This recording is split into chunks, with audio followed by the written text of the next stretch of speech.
choose your headphones.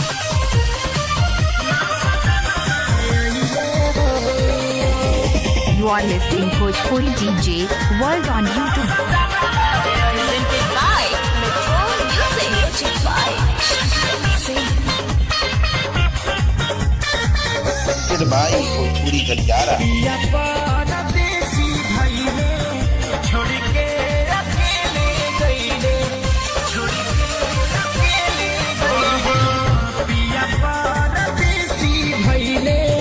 छोड़ के अकेले किसे से परिसाहिल रोजो का जानवा ना सजना आईले कि चोरी से देना चबला बुरा भला ना सजना आईले presented by Metro Music.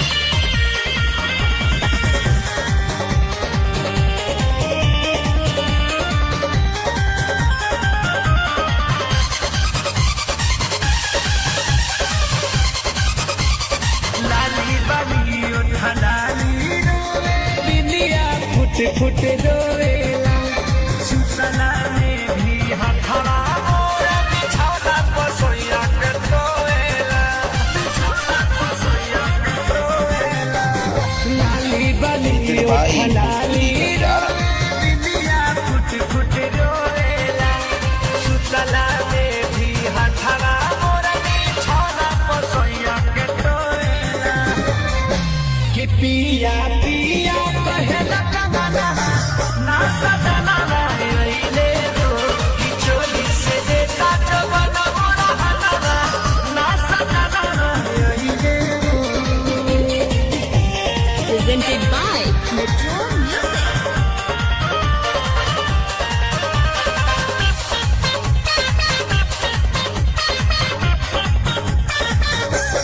पिया के सारी तबाड़े नारी रखेले हमसे दूरी लव यू बोला तारो जी हथवा के मोरा चूड़ी हो के मोरा चूड़ी अरे पिया के सारी तबाड़े नारी रखेले हमसे दूरी हो लव यू बोला तारो जो हथवा के मोरा चूड़ी हो तनिक नहीं लागेला घरवा गाना ना सजना आईले कि दादा मारा कदीवाना पवना ना सजना आईले हां हां पिया परदेसी भइले छोड़ के अकेले गइले किसे से परिसाहिल रोज का जानवा ना सजना